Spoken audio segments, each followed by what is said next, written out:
ನಮಸ್ಕಾರ. ಇವತ್ತು ಉಪ್ಪಿಟ್ಟು ತಿಂಡಿಗೆ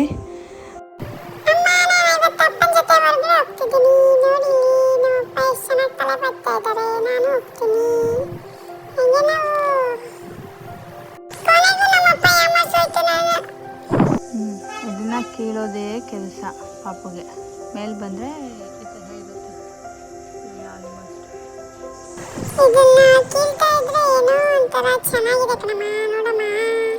ಇದು ನಮ್ಮ ಮನೆ ಮೇಲ್ಗಡೆ ಮಹಡಿ, ಅಲ್ಲಿ ಬಟ್ಟೆ ಒಗೆಯೋದು ಇದೆ. ಅದು ಮೇನ್ ರೋಡ್. ಇದು ಓನರ್ ಮನೆ. ಹಿಂದೆ ಹೀಗಿದೆ. ಸುತ್ತಮುತ್ತ ಮರ ಇದೆ, ಅದಕ್ಕೆ ಸ್ವಲ್ಪ ಸೆಕೆ ಕಂಟ್ರೋಲಿಂಗ್ ಆಗಿದೆ. ಮರ ಇಲ್ಲ ಅಂದಿದ್ರೆ ನಮ್ಮ ಜೊತೆ ನಾವು ರೋಸ್ಟ್ ಆಗಿರೋರು. ಅವರಪ್ಪ ಡ್ಯೂಟಿಗೆ ಹೊರಟ್ರು, ಹಂಗಾಗಿ ಮೇಲ್ಗಡೆ ಕರ್ಕೊಂಬಂದೆ. ಇಲ್ಲ ಅಂದರೆ ರಂಪಾಟ ಮಾಡ್ಕೊಂಡು ಅಳ್ಕೊಂಡು ಕೂತ್ಕೊಂಡ್ಬಿಡ್ತಾಳೆ. ಅದಕ್ಕೆ ಮೇಲ್ಗಡೆ ಕರ್ಕೊಂಬಂದಿದ್ದೀನಿ ಆಟ ಆಡ್ಸೋಣ ಅಂತ.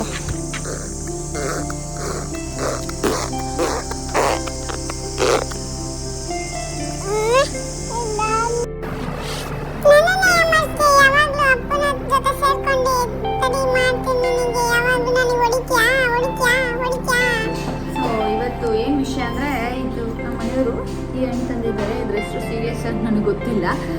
ಇಲ್ಲಿ ಮಂಗಳೂರು ಕಡೆ ರೋಡಲ್ಲೆಲ್ಲ ಮರ ಇರುತ್ತೆ. ಇದು ಸೀಸನ್ನು ಏನೂ ಗೊತ್ತಿಲ್ಲ. ನಮ್ಮ ಮನೆ ಪಕ್ಕದವ್ರು ಹೇಳಿದ್ರು ಇದು ಕಿಟ್ಬಿಟ್ಟು ತುಂಬ ದಿನ ಆಗಿ ಹಣ್ಣು ಮಾಡಿಸಿರೋದು, ಅಷ್ಟೊಂದೇನು ರುಚಿ ಇರಲ್ಲ ಅಂತ. ಹಲಸಿನ ಥರನೇ ಇರುತ್ತೆ. ಇದು ಚಿಕ್ಕದಾಗಿ ಹಲಸಿನ ಥರ.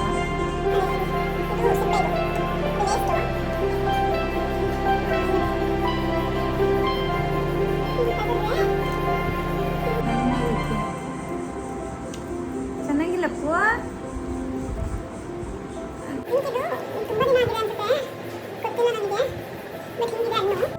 ಚಿಕ್ಕ ಪುಟಾಣಿ ಹಲಸಿನ ಥರ ನೋಡಿಲಿ, ಪುಟಾಣಿ ಹಲಸಿನ ಥರ ಟೇಸ್ಟ್ ಮಾಡ.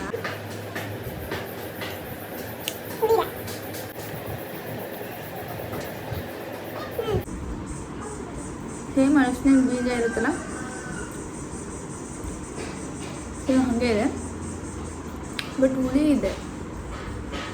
ನಮ್ಮನೆ ಓನರ್ ಹೇಳಿದರು ಇದು ಚೆನ್ನಾಗಿರುತ್ತೆ, ತುಂಬ ಸ್ವೀಟ್ ಇರಲ್ಲ, ಬಟ್ ಸ್ವೀಟ್ ಇರುತ್ತೆ.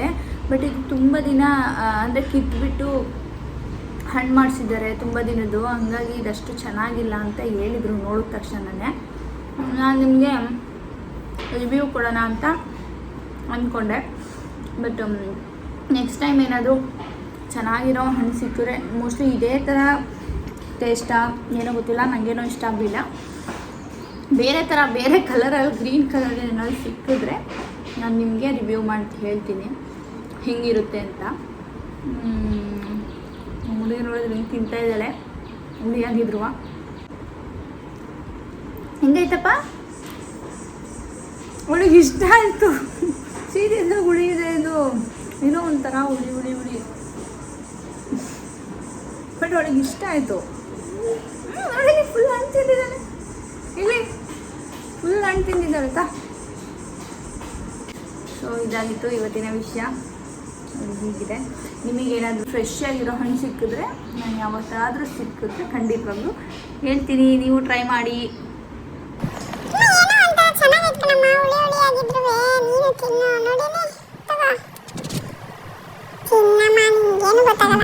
ಆಂಜನೇಯ ಆಗ್ಬಿಟ್ಟಿದ್ದಾರೆ ತಿಂದು. ಎಲ್ಲಪ್ಪ ಮುಖ ತೋರ್ಸಕ್? ಹೇಳು ಬೇಗ.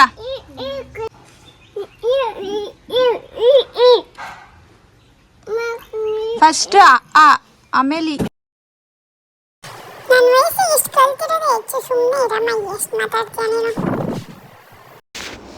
ಅದು ಒಂದು ಕಾಲಿಂದು ಉದ್ರೋಗ್ತಾ ಇತ್ತು, ಅದಕ್ಕೆ ಇನ್ನೊಂದನ್ನು ಬಿಚ್ಚುತ್ತಾ ಇದ್ದೀನಿ. ಎರಡು ಎತ್ತಿಟ್ಬಿಡೋಣ ಅಂತ. ಆದರೆ ಕಾಲು ನೋಡೋಕೆ ಬೇಜಾರಾಗ್ತಾ ಇದೆ, ಏನೂ ಮಾಡೋಕ್ಕಾಗಲ್ಲ. ಊರಿಗೆ ಹೋದ್ಮೇಲೆ ಒಂದು ಹೊಸ ತಗೊಳ್ಳೋಣ ಅಂತ.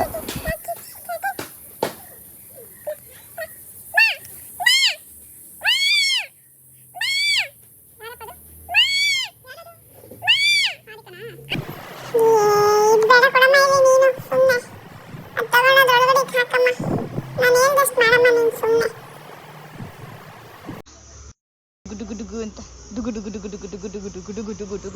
ಸೊ ನಾನು ಸ್ವಲ್ಪ ಹೊತ್ತು ಮಲ್ಕೊಂಡು ಮನೆ ಕೆಲಸ ಎಲ್ಲ ಮುಗಿಸ್ದೆ. ಇವತ್ತು ಬೆಳಗ್ಗೆ ಪೂಜೆ ಮಾಡೋಕ್ಕಾಗಲಿಲ್ಲ, ಗುರುವಾರ, ಅದಕ್ಕೆ ಸಂಜೆ ಮಾಡ್ತಾಯಿದ್ದೀನಿ. ನನ್ನ ಮಗಳು ಕೂಡ ನನ್ನ ಜೊತೆ ಪೂಜೆ ಮಾಡ್ತಾ ಇದ್ದಾಳೆ. ಬೆಳಗ್ಗೆ ಮಾಡಿದ್ರೇ ಏನೋ ಒಂಥರ ನನಗೆ ಸಮಾಧಾನ, ಇವತ್ತಾಗಲಿಲ್ಲ. ಸೊ ಹಾಗಾಗಿ ಸಂಜೆ ಮಾಡಿದೆ.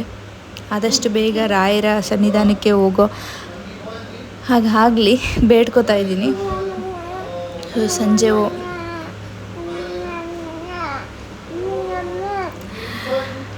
ನಾವು ಹೊರಗಡೆ ಹೋಗ್ತಾ ಇದ್ವಿ, ಸ್ವಲ್ಪ ಪಾಪುಗೆ ನಮ್ಮ ಮನೆಯವ್ರಿಗೆ ಬಟ್ಟೆ ತೊಗೊಂಬರೋಣ ಅಂತ. ಅಲ್ಲಿ ಸೇಲ್ ಹಾಕಿದ್ರು ಕಮ್ಮಿ ರೇಟಿಗೆ ಅಂತ. ಅಲ್ಲಿಗೆ ಹೋದರೆ ಎಲ್ಲ ಜಾಸ್ತಿ ರೇಟು, ಅದಕ್ಕೆ ಬೇರೆ ಅಂಗಡಿಗೆ ಹೋಗಿದ್ವಿ. ನನ್ನ ಮಗಳು ನಾನೇ ಬ್ಯಾಗ್ ಇಟ್ಕೊಬರ್ಬೇಕು ಅಂತ ಹಠ ಮಾಡ್ತಾ ಇದ್ದಾಳೆ. ಫೈನಲಿ ಬಟ್ಟೆ ಎಲ್ಲ ತೊಗೊಂಡು ಊಟ ಮಾಡಿಕೊಂಡು ಮನೆಗೆ ಬಂದ್ವಿ. ಇವತ್ತಿನ ವ್ಲಾಗ್ ಇಲ್ಲಿಗೆ ಎಂಡ್ ಮಾಡ್ತಾಯಿದ್ದೀನಿ. ನಾಳೆ ಸಿಗ್ತೀನಿ. ಬಾಯ್.